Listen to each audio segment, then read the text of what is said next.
up in and that finding a decent job is not as easy. Later, they arrive at the airport, kiss each other goodbye, and Phillips heads inside. Meanwhile, a convoy of vans carrying local mercenaries arrives at Ale, a small settlement on Somalia's coast. Abdulwali Muse is resting on the hard ground inside a hut when a small boy rushes to wake him up. The mercenaries of a warlord named Garad are unhappy that the villagers aren't at sea looking for ships to hijack. The village elder explains that they've done a previous successful hijacking last week and the week before that, but the mercs weren't having it and pressured them to get in their boats and go find another target. Hafan is the village's chief. Hafan instructs Muse and another skiff commander named Asan to choose 3 men each and prepare their skiffs for the voyage. The men crowd together in an attempt to persuade Muse or Azad to choose them. They are likely to be chosen if they have the expertise and are something to use as a bribe. The bribe is a sprig of the herb khat, which when chewed causes euphoria and a loss of appetite. This is helpful for the sea raid. Muse's crew consists of a young Somali named Bilal, Elmi, and Naji who's from another village. The Somalis load supplies and head to the mother boat. Later, Azad instructs Muse to keep out of his way this time and calls him a thin rat.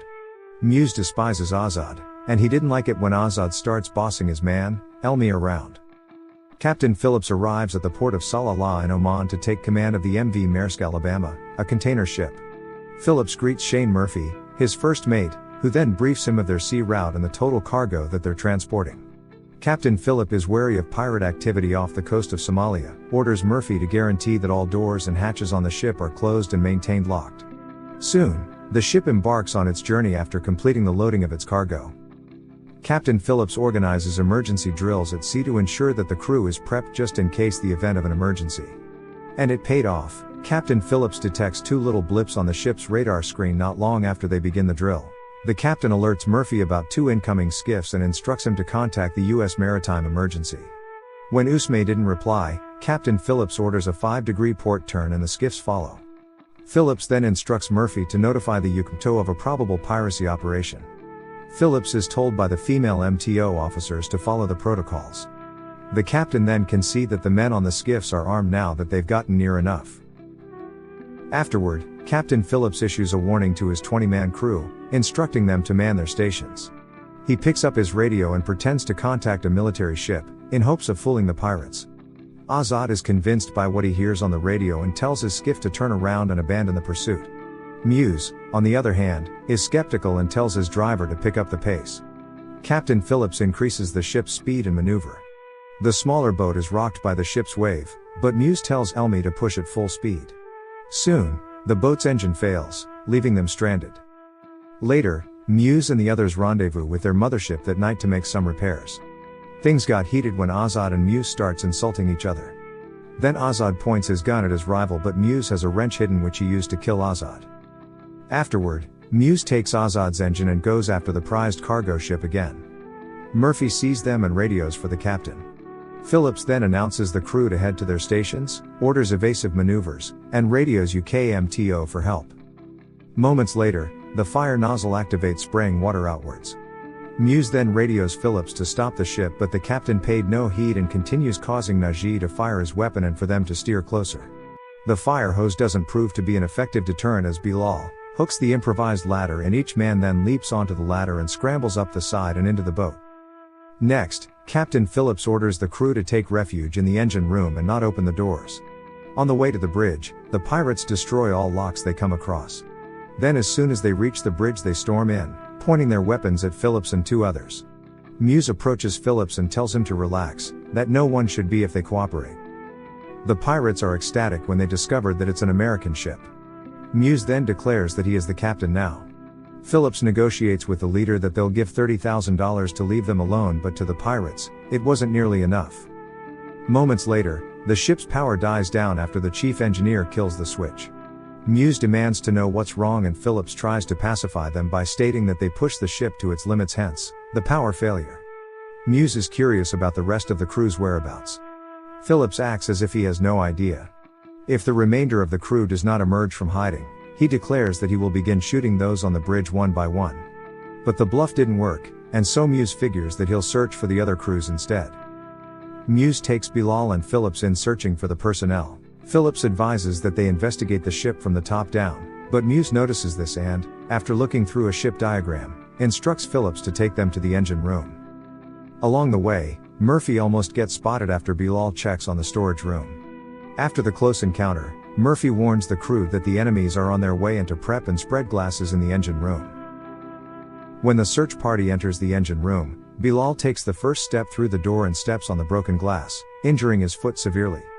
Muse orders Bilal to escort the captain back to the bridge. Meanwhile, Muse continues searching, and in the cover of darkness, Muse is ambushed by some of the crew members. A person tries to stab the pirate, but luckily, he is able to shield the fatal blow using his hand. Afterward, the crew then radios the pirates on the bridge to inform them that they have Muse and will trade him for Captain Phillips in exchange for the $30,000 and disappear. Phillips takes the money out of the safe and gives it to the pirates. Meanwhile, Muse has been released by the crew. When Phillips tries to exit the lifeboat, Najee hits the captain and closes the door, and the lifeboat dips into the water. The hijacking of the Maersk Alabama and subsequent kidnapping of Captain Phillips as a hostage on the lifeboat is reported to the USS Bainbridge. A U.S. Navy ship operating in the Mediterranean is ordered to go west and intercept the lifeboat. Phillips offers to treat Muse's hand and Bilal's foot injuries. Muse refuses treatment but allows Phillips to tend to Bilal. The captain then nonchalantly pulls out a knife to cut the bandage, causing Elmi to yell out an alarm. Najee grabs the knife away from Phillips and orders Bilal to move away from him. Not soon after, a drone locates the lifeboat and the crew of Alabama, who decided to follow the lifeboat and its captain. Soon, the Navy figured it will take the U.S. warship at least 36 hours to catch up. In any event, the lifeboat shouldn't reach Somalia, and so, the U.S. sends members of the SEAL team. Hafan eventually contacts Muse and informs him that the mothership is having engine problems. He also tells Muse that Garaad is furious that Muse screwed the mission and they should head to Somalia immediately. The USS Bainbridge arrives, beaming spotlights and wailing its horns to alert the sailors on the lifeboat. Then, a man named Nemo speaks Somalian and contacts the pirates, offering them food and water to begin the negotiation process. Muse, on the other hand, informs Nemo that the demand is $10 million. Najee believes the Americans are setting them up and is wary of everything they say. Nonetheless, Muse agrees to meet with the Navy. Two gunboats then approach the lifeboat, demanding to see the captain. Muse directs Phillips to the lifeboat's door so they can see he's okay. Muse pushes Phillips back into the lifeboat while continuing to converse with Nemo. Food and drink are offered to him, but he declines. He will only accept $10 million. During the course of the conversation, Najee becomes increasingly agitated and fires his pistol. Fearing that Phillips had been shot, the gunboats were immediately ordered to pull back. Muse soon contacts Bainbridge and informs him that Phillips is fine, then confirms this with Phillips over the radio. Muse informs the CO that he would contact them when they are in Somalia. After dark, two other warships join USS Bainbridge. Back at the lifeboat, Phillips asks permission to take a leak. Muse allows him and the cap takes the opportunity to push Bilal into the water and swim toward the ships. The Navy spots them but is unable to identify which is which. Najee tries to shoot them but is stopped by Muse. Muse then jumps in the water and swims out to Phillips to pull him back into the lifeboat. Once they got back, Najee beats up the captain. Later, the SEALs arrive, assume tactical command, and radios Muse. The negotiator then starts mentioning the pirates' names and where they are from. He also persuades them that elders from their tribe are being brought to the Bainbridge and will help them arrange for Captain Phillips' ransom. Muse agrees to go over the warship to meet with the Navy and the elders. At the same time, the SEALs, armed with snipers, position themselves. A skiff is dispatched to the lifeboat to attach a tow rope and retrieve Muse. They also install a listening device on the outside of the lifeboat discreetly.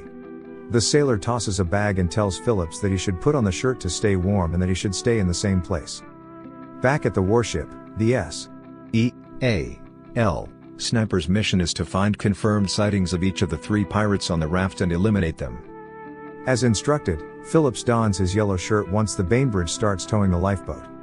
Najee yells at Phillips to sit still since Elmi doesn't like it when he moves. Najee orders Elmi to shoot Phillips if he moves again. Still, the snipers try but fail to gain verified sightings of each of the three pirates as the raft gets closer. Fearing his end, Phillips grabs a pen and paper to write his last will to his family. Najee sees this and confiscates the materials. Phillips becomes enraged and assaults Najee, pushing and punching him. With Bilal and Elmi's help, they overpower the captain and tie them up. Najee turns on the radio and demands about the elders' whereabouts. He realizes that the elders aren't coming and that the Americans have been lying to them the entire time. Najee prepares to execute Phillips, believing that they would all die anyway. By then, tensions are high and Najee is set on killing the captain. There are 2 confirmed sniper sightings of Bilal and Elmi, but Najee is still not in sight. The commander then orders the tow stopped. That causes Najee to stumble forward and into view through a window. This gives all 3 pirates a visual, and the command gives the green light to execute. Phillips screams as blood shoots all over him. Everything goes silent after that, with Phillips screaming as his blindfold slides off one eye and witnesses the horrific scene. The order to take Muse down is given. He is placed on the deck, handcuffed, and detained right away. Muse hangs his head upon knowing that his crew died and that Captain Phillips is safe. The movie ends with Phillips being taken from the lifeboat and transported to Bainbridge, where his wounds are treated by a medic. He struggles to respond to her and is